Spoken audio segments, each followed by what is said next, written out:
Hey everyone. Hi.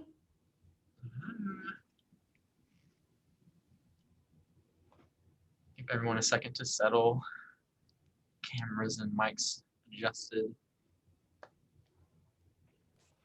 Thank y'all so much for being here, for participating, for being interested in applying for a master's in counseling, clinical mental health counseling or school counseling, either one. I know from our RSVP list that we may potentially have some people who are currently on the Tupelo campus or the DeSoto campus and are interested in doing either one of those programs there, which is great. Majority of people may be interested in the Oxford campus, which is cool too. But it is a few minutes past 3, so I say we can go ahead and get started. So my name is Jacob Ferguson. I am the admissions counselor for the School of Education. So I work with all of our undergraduate and graduate programs to help recruit and work with their admissions processes and get them in touch with great potential students for their programs. So that's why we're here tonight. And I will go ahead and let Dr. Perryman introduce herself, and then we'll have a video that will introduce you to the rest of the counselor education faculty. Yes, hi everybody. I'll echo what Jacob said. Thank you for joining us. I know it's been a long day. It's been a long week, and it's just Wednesday. So we'll try to keep it lively, try to keep you interested, do the best that we can at 5 o'clock. But what I want to tell you, I'm the program coordinator for counselor education. I'll get into the specifics of that in just a minute, but we are excited that you're interested in the master's program that we offer and can't wait to tell you all about it. So all of the faculty couldn't be here. They're teaching. So Jacob was nice enough to compile this video so you could see them too. Yep, I will share that right now.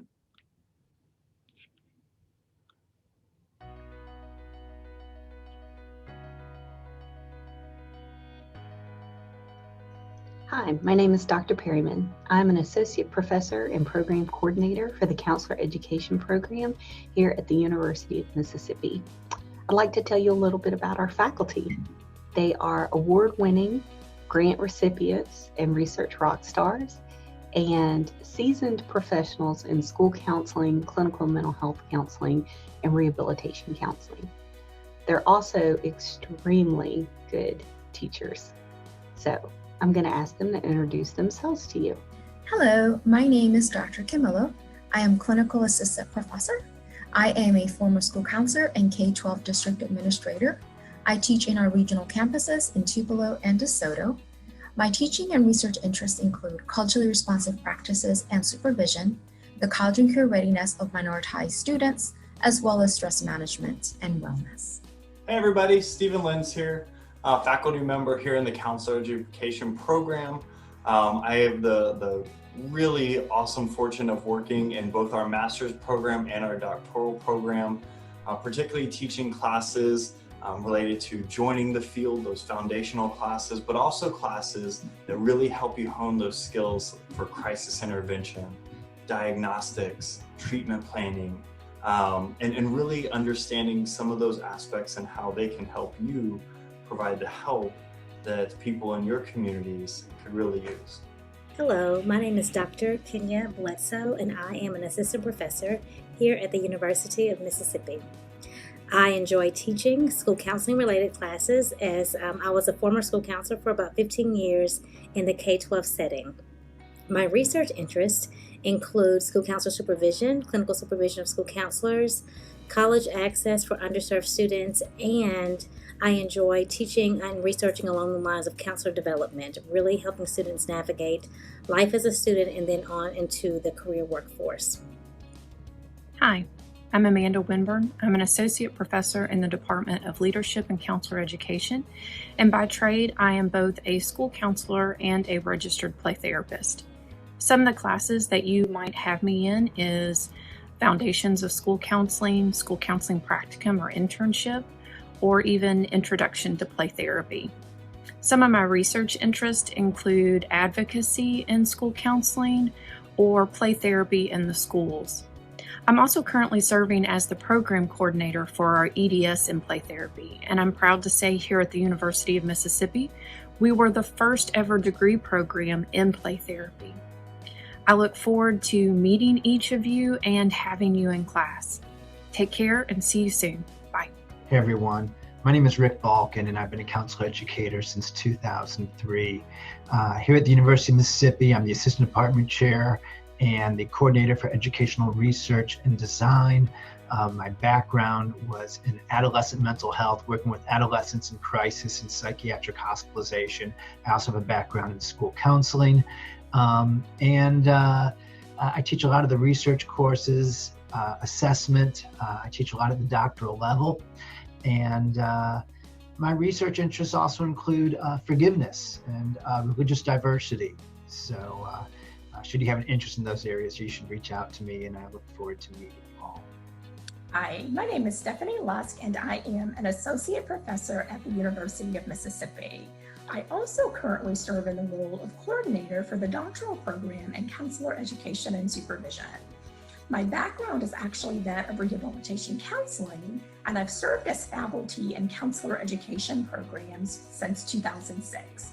My research has generally focused on individuals with substance use disorders, and my most recent work has centered on PTSD, complex PTSD, diversity and multicultural issues, as well as the use of marijuana and CBD as alternative forms of treatment for individuals with chronic pain conditions. I'm Dr. Alex Kerwin, and I'm an associate professor in the program.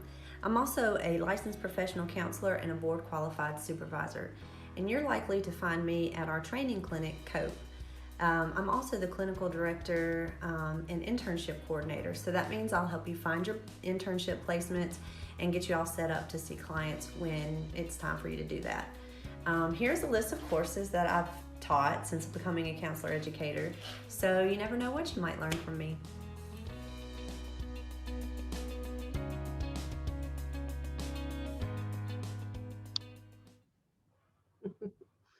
They're so cute. Those are some of my favorite people.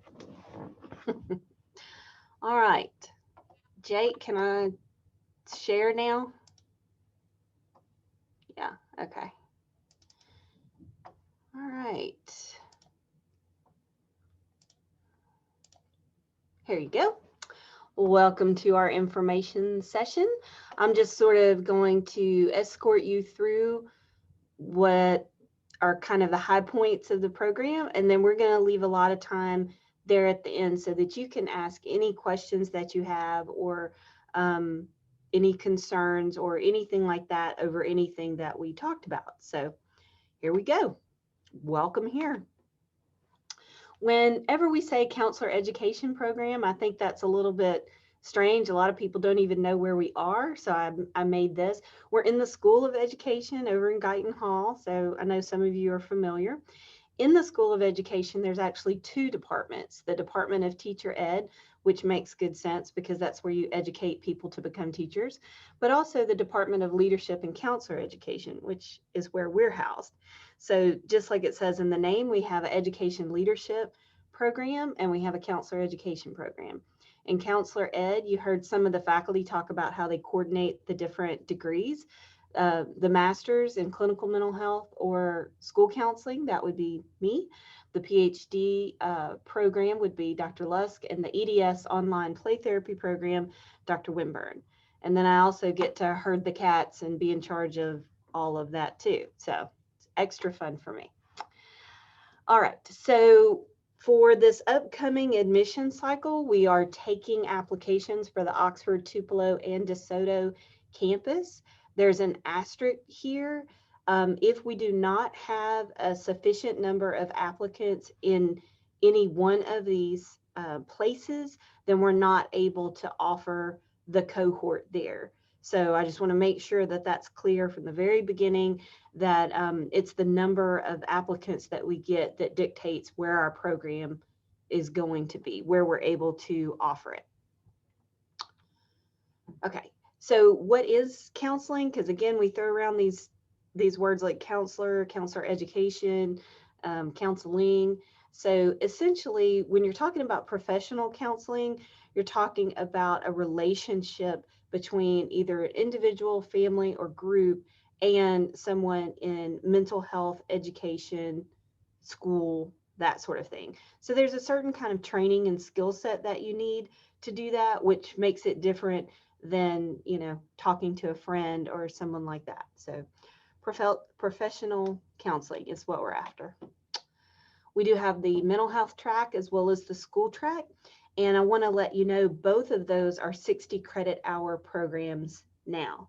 So the cohort that we're looking for now that'll start in the fall, each one of them is going to be in a 60 credit hour program accredited by KCREP. And what that means for you, and I would encourage you, if you're shopping different programs and that kind of thing, to make sure that you are looking for a KCREP program, because this is our national accrediting body and they keep the standards of our programs very high. So there are certain expectations that we have to reach, but also keep to make sure that we are delivering the highest quality of program to students. So no matter where you're looking to go and what you're looking to do, make sure you do look into whether or not they're KCREP accredited, and just go on KCREP's website and find out more about why that's important in terms of not just getting your degree, but what that will mean later for you when you become licensed, or you move to a different state, things like that. Okay, so speaking of, what can you do when you have a master's in school counseling? You can work in a K through 12 setting as a school counselor. A long time ago, we called them guidance counselors. We don't call them that anymore. And you are essentially helping those students there in the schools with academic achievement, as well as emotional and interpersonal issues, and also post-secondary planning. So what's going to happen for them once they are done in that K through 12 setting. On the mental health side, it's really, I don't even think it's apples and oranges. It's like apples and mangoes. It's so different. But when you start the program, if you're not really already very familiar, the two tracks might feel similar. But on the clinical mental health side, you're not working in a school. You might be in private practice. You're most likely to be at a community agency like a community care or hospital or prison or rehab center or something like that. And your primary job is to conduct assessment, to give diagnosis and treatment planning, to provide therapy, help with things like crisis management. And most of the counseling that we do, not all, of course, you can become very specialized in certain things, but most of the clients that we see, regardless of their age or where they're from, are suffering from things like depression and anxiety, and almost always comorbid with substance abuse issues. So that's sort of the idea of the client that we are training you to help. What does it mean to become a professional counselor? If you're on the mental health side, then your end goal is called an LPC, Licensed Professional Counselor. And what that does is it gives you an independent credential so that you could actually practice, do private practice if you were interested in that. You can bill for insurance, that sort of thing. So you're an independent practitioner once you get to that level. That usually happens about 2 years of full-time supervised employment past your master's degree, right? On the school side, you'd become what we call a licensed school counselor. That typically happens after your first year of full-time work in the school. So what does this mean for you if you are indeed accepted into this program? What is it that we want you to do?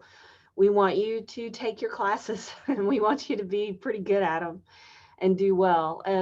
Once you've done that, you're ready to start into what we call your supervised experiences, where you're doing practicum and internship. And these are with real live people.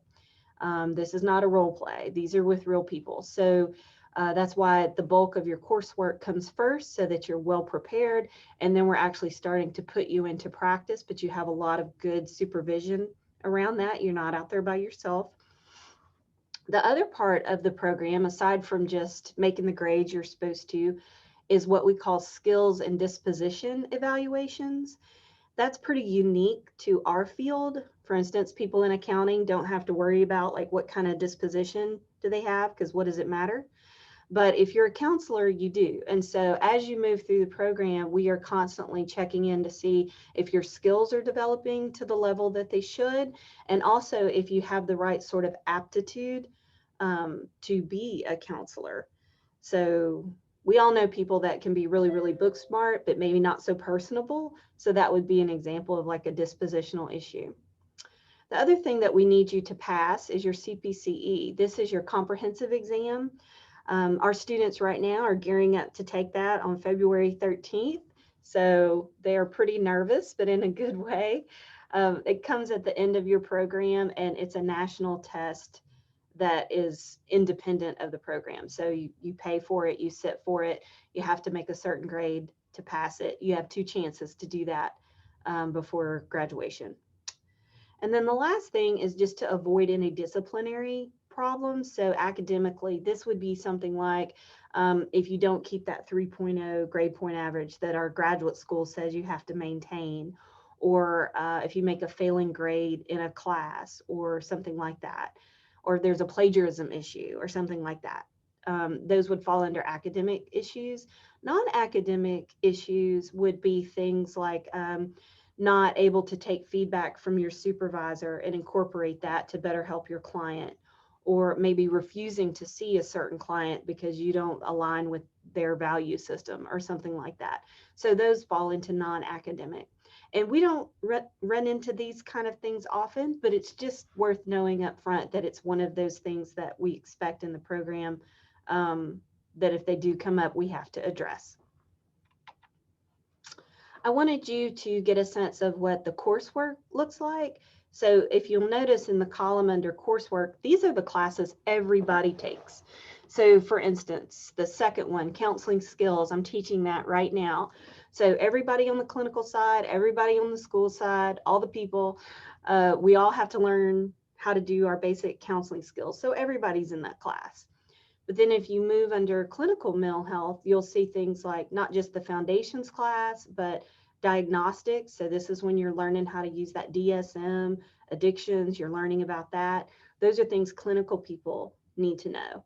On the school side, you're looking at things like advanced school counseling, advocacy, those kinds of classes. So even though there's a lot of classes that you're all taking together and you'll have in common, there are significant amount that are different as well.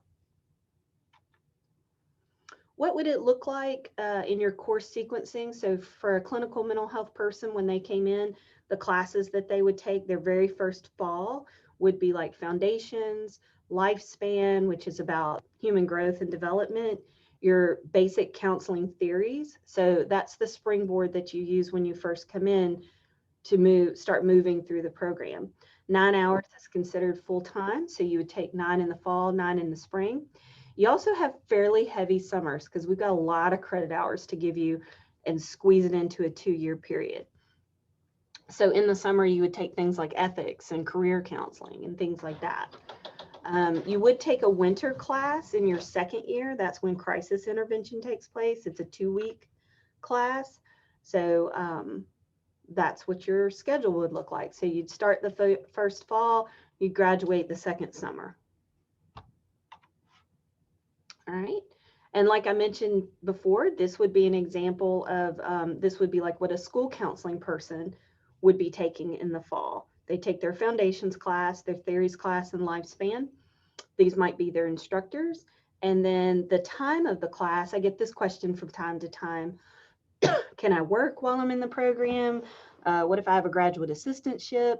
All of our classes in the fall and spring start at about 4:30. Sometimes 5, sometimes 5:15, but usually around 4:30, and they run until 7, and they happen once a week. So it's really, really different than your undergraduate schedule. And we do not have classes on Friday. We're allergic, so we don't do that. Over the intersessions in the summer, of course, that's really different because we've got just as much to teach you, but half the time. So those classes might be more like during the day or even sometimes in the morning. So the summer, there's a lot more going on, but during the normal year, we try to keep our classes later in the day. So you do have the day free to work, to study, to do what else you need to do. A little bit of information about what practicum and internship looks like. I told you that they're with real live people. It's 100 clock hours is what we call it. 40 of those are direct. So that's the time that you're spending face-to-face with clients. Right now, it's some of it's face-to-face and some of it's face to Zoom. But that's 40 hours that you're spending in direct contact with that client. The other 60 hours are what we call indirect time. And you might be in supervision, you might be writing up your case notes. You're doing all the things that support the services that you offer to your clients. So all the behind the scenes, all the paperwork, that sort of thing. Supervision happens weekly, and also as a group, it happens weekly. So this would be like your class that you would have, but it would be 1.5 hours instead of the typical 2.5.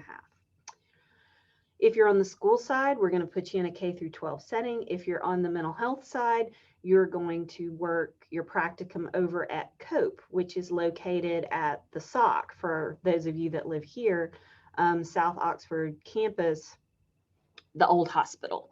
So we see clients there from all around the community. We don't charge them, and it's a really cool place. There's more information about COPE. Like I said, you could be seeing kids, adolescents, college students, grown-ups, sometimes couples, maybe families. It's largely individual. And like I said, right now they're doing a lot of telehealth services because of this pandemic. So like all of us, they've had to transition and learn new things pretty quickly, and they've done a great job. For internship, it's a little different than practicum because, as you can see, the commitment is much more. Instead of 100 hours, we're talking about 600, typically spread out over 2 semesters. So it's pretty much paramount to a part-time job. You can look at, oh, okay, at the practicum level, I'm doing practicum about 10 hours a week, give or take. And then at the internship level, about 20 hours a week. Okay. You might end up still doing that over at COPE, or you might transition out to somewhere like Oxford Wellness or Communicare or something like that.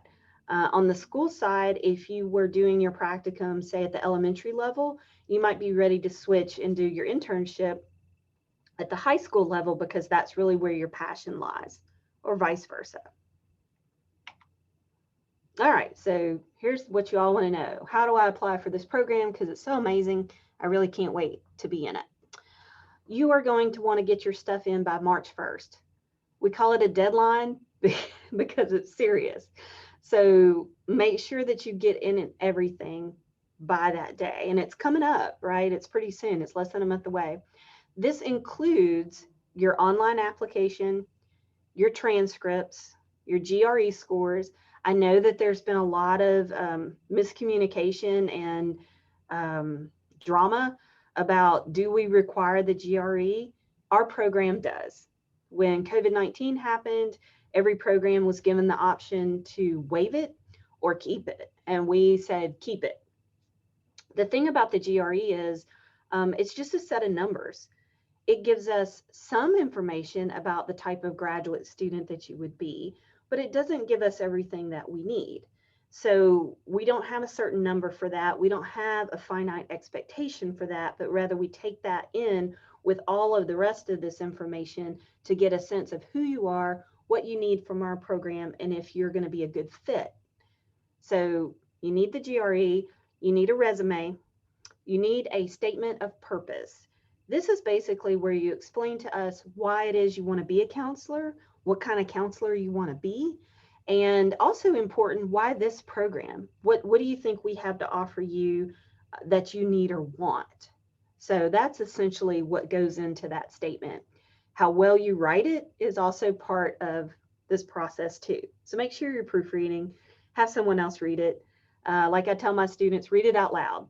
You'd be surprised how much you catch when you read something out loud to yourself. Also, at the very bottom here, you can see we need 3 reference forms from 3 different people. Most of the time, not all the time, but most of the time, your references are going to come from people who've taught you before, or someone who has been your supervisor, or maybe you've worked for someone in a different capacity. They can also fill out a reference for you. And at the end, Jacob, do you want to show everybody the website? Okay. And so he'll show you where you pick up that form to give to your references.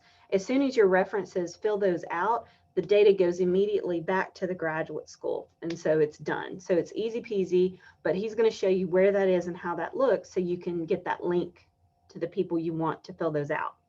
And it's very quick to fill out too. All right, I get this question a lot. How can you, Dr. Perryman, pay for my school? I can't. I wish I could.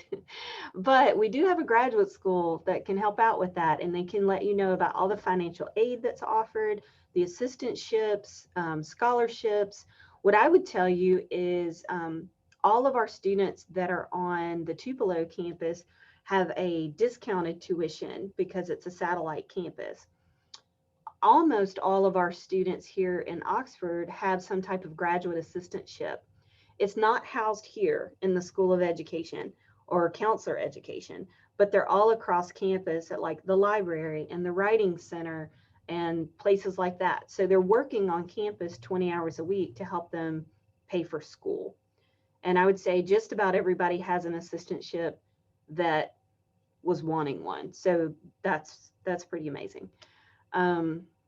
Okay, that's the information there, and this will be posted, but if you want to get in touch with them and learn more about paying for school. Okay, this is our website. So if you go to Counselor Education Ole Miss EDU, this is what you'll find. A couple of things I wanted to point out to you are the FAQ page. So we have frequently asked questions there. So if you have a question, there's a very good chance that we have answered it on that page. Also, if you need to get in touch with me, you can see my email here, perryman@olemiss.edu, just my last name. If you have more questions about Tupelo and DeSoto specifically, you can contact Dr. Camilo, and her email address is here. And just for good measure, don't forget, we've got the March 1st deadline. Another reason that that's important is we have our free application weekend coming up. So you can fill out your application and turn that in for free. The School of Education is going to pay for that for you. So you very literally have nothing to lose. That weekend is February 12th through the 14th. So Valentine's Day weekend, lots of love from the School of Education, who's willing to pay for your application to any graduate program in the School of Education, which includes ours, which is, of course, the best one.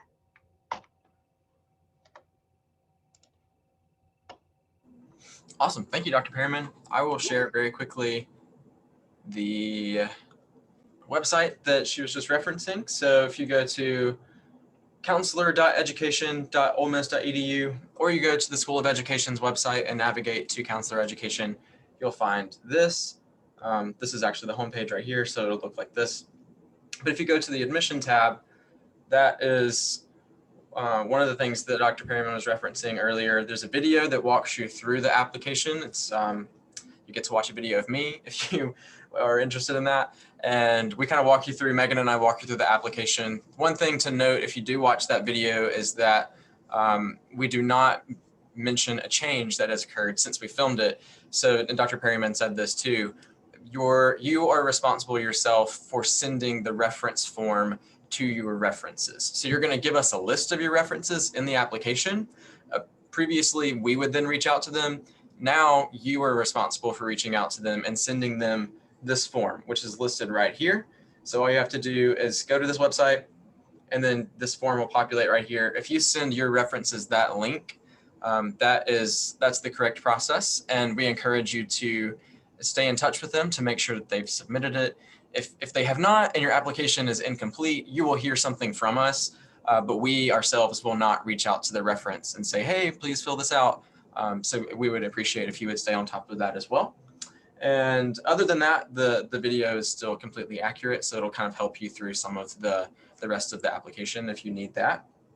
And here's the frequently asked questions page that Dr. Perryman was mentioning as well. So if you click on any of these, you have a ton of information that will help you. So we are always here to answer your questions and to help you do whatever. We encourage you to go here first because your question might or probably has already been answered in here. But again, if you can't find it or you need additional clarification, we are here to help. So Dr. Perryman, I think we can just open it up for questions. If anyone has anything based off of what we've just said or had a previous question that they came in with, now's the time to ask. Hi, so I have a question. So I noticed when looking at other states, some of them have separate programs for marriage and family therapy. Yes. Is there a specialization here for that as well? Or because sometimes it's a completely different program completely. Right. A lot of that has to do with the state and how they do licensure. So, you know, if the state has a marriage and family license, then oftentimes the programs will follow suit and have a marriage and family program. So you can achieve that license. We do not offer marriage and family as a separate track here in our program, but instead clinical mental health, where you do get some experience with family work, but it is by no means a specialization. So the tracks that we offer, we consider to be more general, and it is the kind of thing that does make you more hireable. For instance, a clinical mental health counselor can be hired on a college campus. They don't have to have a degree in college counseling. Like over at the University Counseling Center here on our campus, that's what you're going to find. You're going to find licensed professional counselors. So it's kind of that thing, not to split hairs, but if you have a passion for marriage and family and that's what you really want to be doing, there are KCREP accredited programs around that do that, but we don't offer it. No, just looking. Okay.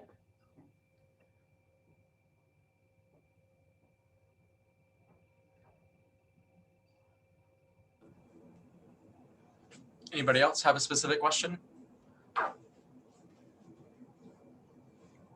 Has anyone started the application? Or yeah, a few of you have, good. And I will say this, if you have started it, or this is even something that you're like, I'm pretty sure this is what I want to do, go ahead and do the application and turn it in during that free weekend. Because what that will do is it will trigger a file, if you will, for you. And then that way, when we do get your transcript or we do get your GRE scores, it has a home and a place to go. And again, you don't have to pay for that. So you've got nothing to lose. Even if, you know, I hope this isn't the case, but even if you made a different decision later, then you could always withdraw your application. But I just strongly encourage you to go ahead and do that. And it'll not only give all of your information a home when it gets to the office, but also encourage you and get you motivated to get your stuff in before that March 1st deadline. So. Yeah, you don't have to wait to compile your complete portfolio before pressing submit. Do all the stuff, press submit, and then get the rest of it turned in before the 1st. Yes. What if we've already like sent our transcript over but haven't completed the application? Is that okay? Yeah, absolutely okay. Do you go to Ole Miss now? Yes. Oh, okay. Then yeah, they have a place for your stuff to go because they already know who you are. Thank you. So yeah, but yeah, take advantage of that free weekend. We don't get these all the time. And you know, if there's anything free, we're all about that. So thank you. Yeah.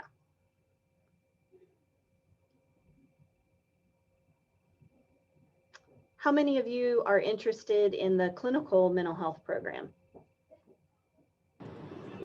Okay. And the school program? Okay. Great. Oh, good. I got a little thumb. Okay. Thank you.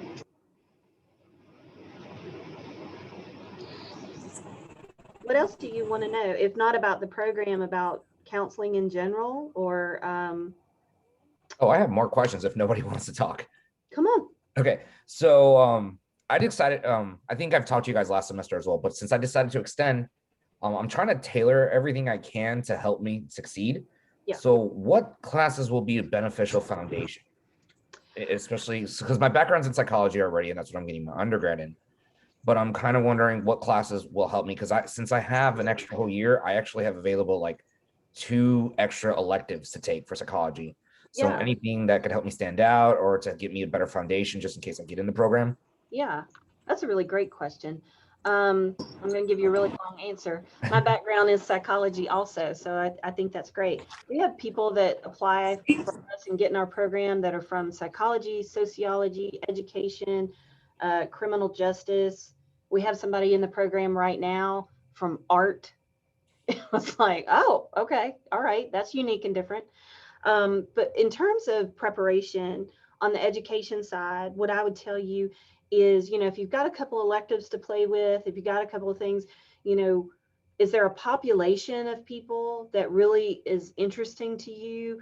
Seek that out. If it's something like gender studies, or if it's something like a particular issue people might have, like PTSD or addictions or something like that, or dual diagnosis or things like that. So hit the classes and the specialties that you have a real interest in.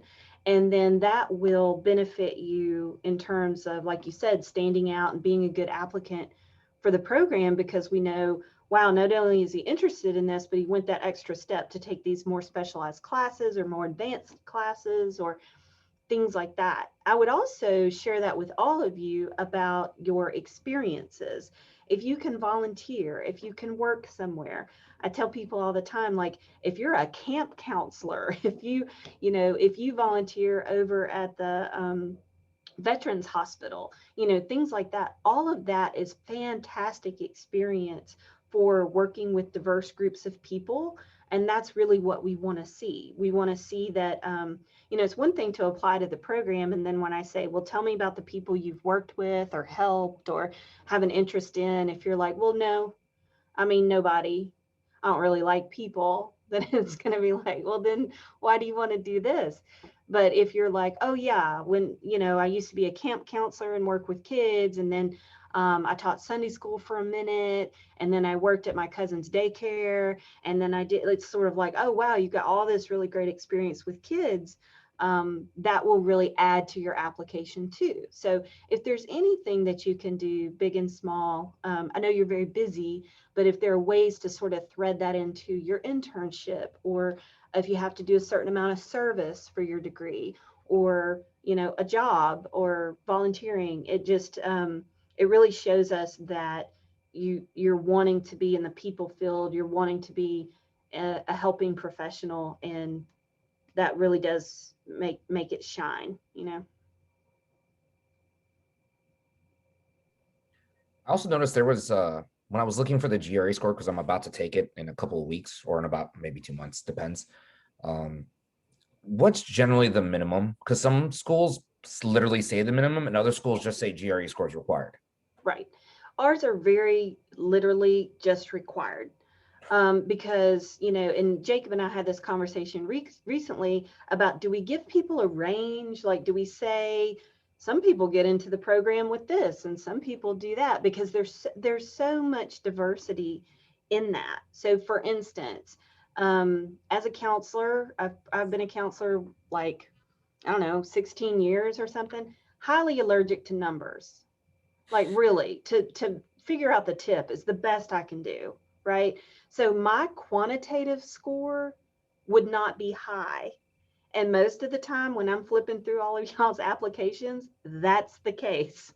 We do a lot better with language than we do numbers.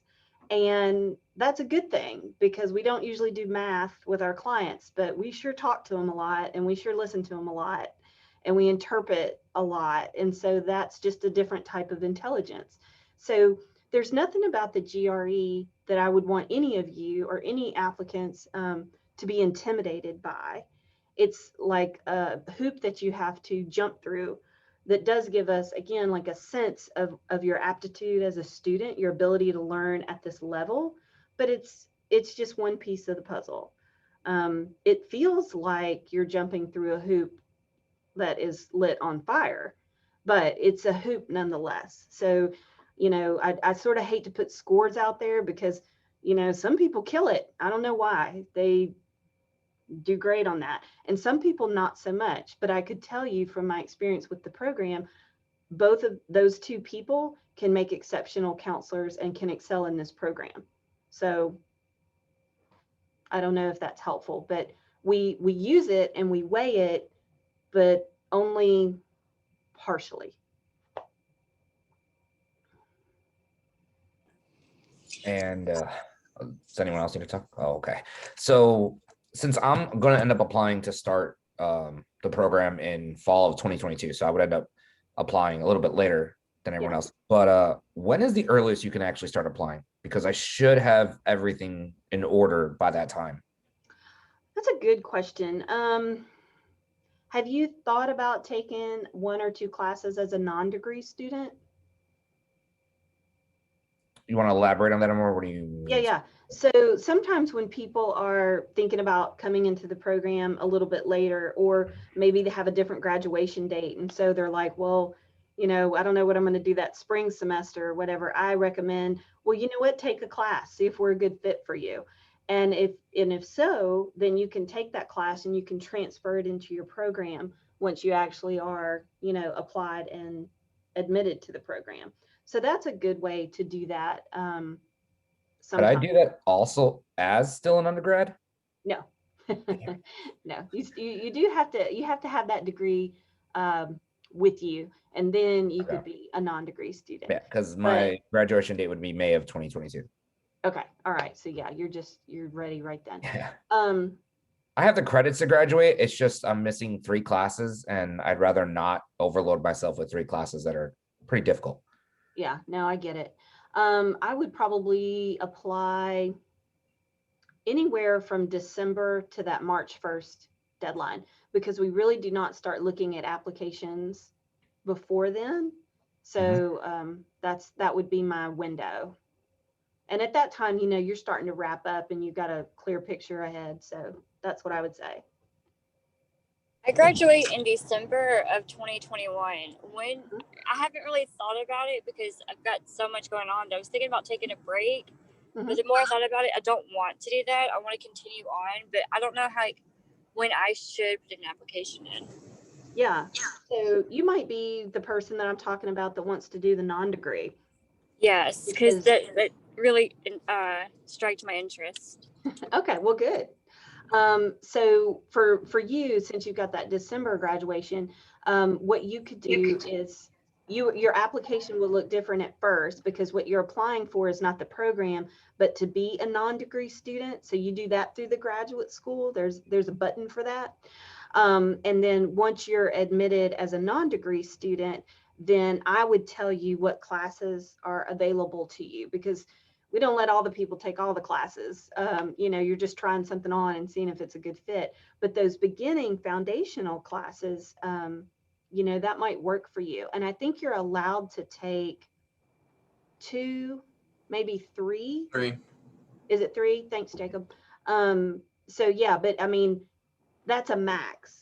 So it might just be that you're like, you know what, let me start working a little bit, take this one class, make sure whatever. Or you might just be like, I'm in it to win it and I'm ready for this and I want to take all the classes. And then what we would have to do is figure out, okay, well then what are we going to substitute for you when you'd normally be admitted and taking those classes? So it takes a little bit of maneuvering, but it is a possibility if you're wanting to start the program early, is what I get a lot. Yeah, and I would still need the GRE scores, correct? Yes. Okay. You don't need the GRE to be a non-degree student, but you need the GRE to get in the program. Okay. Yeah. I'm so glad I logged on to here. Sorry, I'm like driving home from work. I got off at 5, and my car is like loud. That's fine. You can always email me too. This might be something that's going to be, pretty specific to like what you need. And I'm happy to answer all your questions and talk to you about that, as long as you go through the drive-through and get me something to eat, because I'm starving.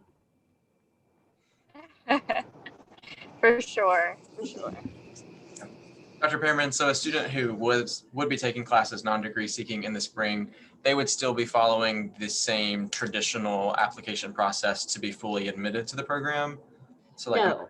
Okay, so they could do that later. It's a much shorter, easier non-degree application that it still goes through the graduate school, but it's the difference between like applying to the graduate school versus applying to this program.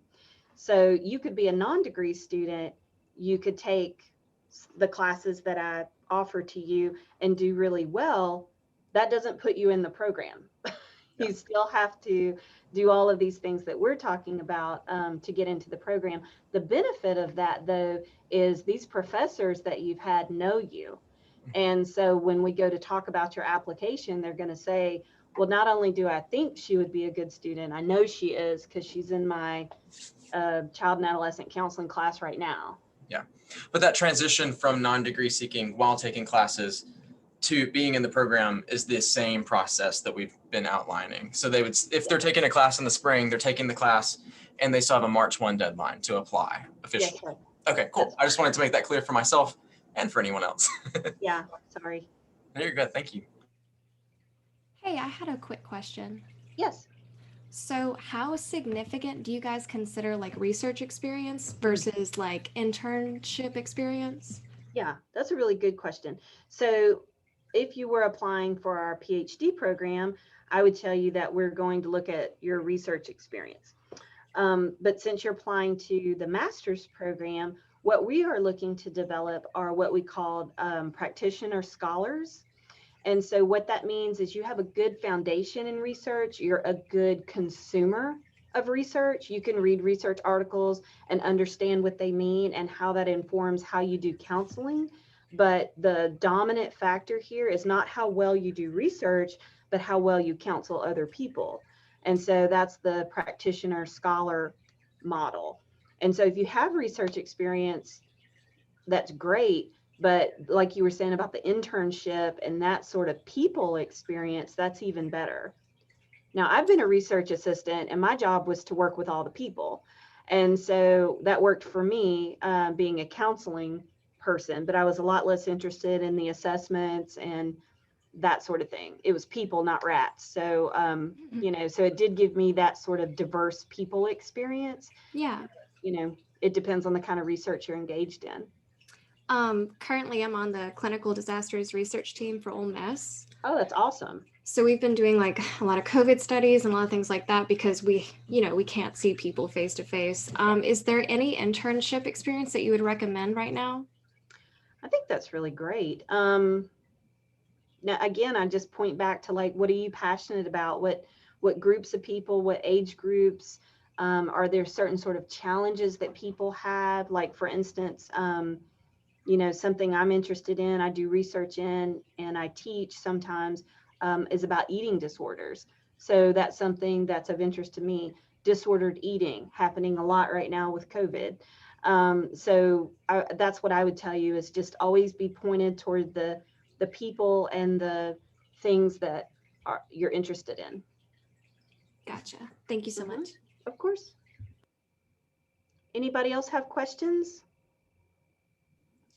I have one other question. So my job, Yes. I do ABA. I am a registered behavior technician for like children with autism. Would that be like, oh my goodness, it just slipped my mind. Oh, what is not research, but experience? Yeah, absolutely. That's tremendous experience. And if you want to keep in that field, there's a lot available to you there. So yeah, I think that's really great. All right. No, I love it. I think it's amazing. Yeah. It's for sure. It's definitely a challenge, but daily. But yes. Anybody else? We got about 9 more minutes. So I know last time we talked about doing an interview after yes, ma'am. Everything's turned in. So will we know when if we get that far after all our stuff is turned in, like after March 1st? Right. I usually set that date in advance. So like I can tell you right now that those interviews are going to take place on March 19th, which is a Friday, from probably 9 a.m. to noon-ish. Okay. And we've decided to do those Zoom. And so what I'll do, once all the applications are in, they will be reviewed. The people that make the cut then are going to get distributed to certain faculty members who will then set up that Zoom with that candidate and do interviews that way. And then we stay as a faculty, it could be a very long day, but we stay as a faculty and make decisions about admissions that day. So you will find out the following week if you've been accepted into the program. And we feel like that's really important because you have a lot of decisions to make, you know, a lot of ducks to get in a row. And so we know that you need to know, you know, in as timely a manner as possible. So, you know, we might be in competition with other programs and we want you. So we're going to, you know, get to you fast as we can. And now that they're not giving us a spring break, we can move even quicker with that process. So. Okay, thank you. I'm just teaching my UPD that week, so I was like, I'm trying to plan around. Yeah, if you can block off that morning, that would be ideal. Okay. Yeah. Yeah, we can push it back. I just have to do that. Okay, thank you. Of course.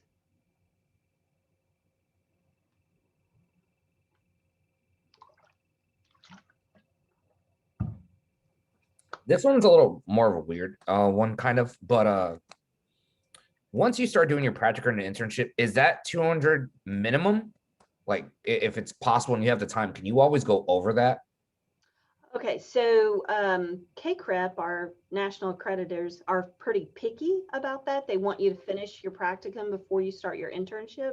Mhm. They've made concessions about that right now during the pandemic. So we've got students that are finishing up practicum and the next day they start their internship. So that's how we're getting people finished and graduated and that kind of stuff. So that's a good thing. But you're doing 100 hours at the practicum level, usually one semester. Mhm. 600 at internship, usually 2 semesters. And a lot of that is dictated by how often you can get in touch with these clients. If your clients cancel a lot or get sick a lot or anything like that, then you find yourself, you know, needing more direct hours and it can take longer to do. Okay. But you can do more hours than is required, but there's no real benefit to you. They no longer count toward licensure or anything like that. So once you max out, you max out. You max out. Yeah. Okay. Right. Mm-hmm.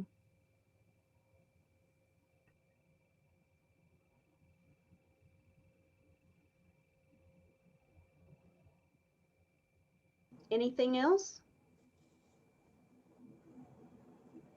How do you get in touch with me if you think of a question as soon as you hit the button or as soon as you go home?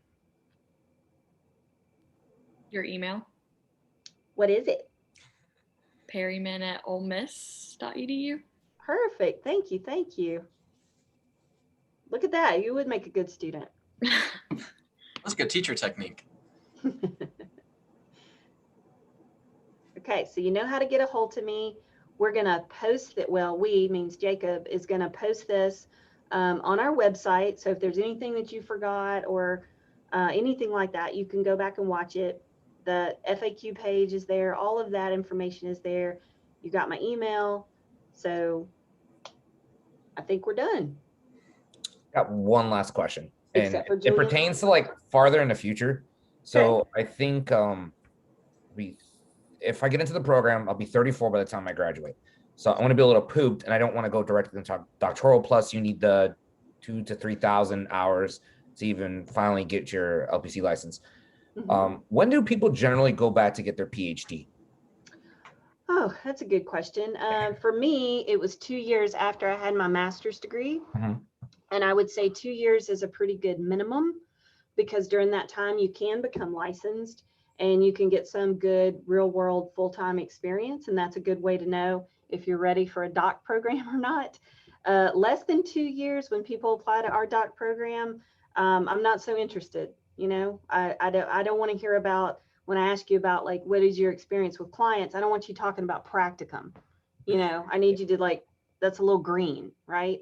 So I would say 2 years is a minimum, and doc students are getting younger and younger. And so I would say at most they're like 2-3 years past their master's and they're applying for a doc program, which is fine because you still want to have enough energy to push through and get that done. And that can take, depending on your program, 3 years, 4 years, 5 years. So Nah, that's not too bad. Age is just a number now. Oh, do you have something else? I can't remember. Oh, that's it. Okay. All right. Thank you. You're very welcome. We're always available if you have more questions or you think about it. So thank you all so much. Appreciate it. Y'all have a great night and let us know if you have any other questions. Thank you. You're welcome. Bye. Bye.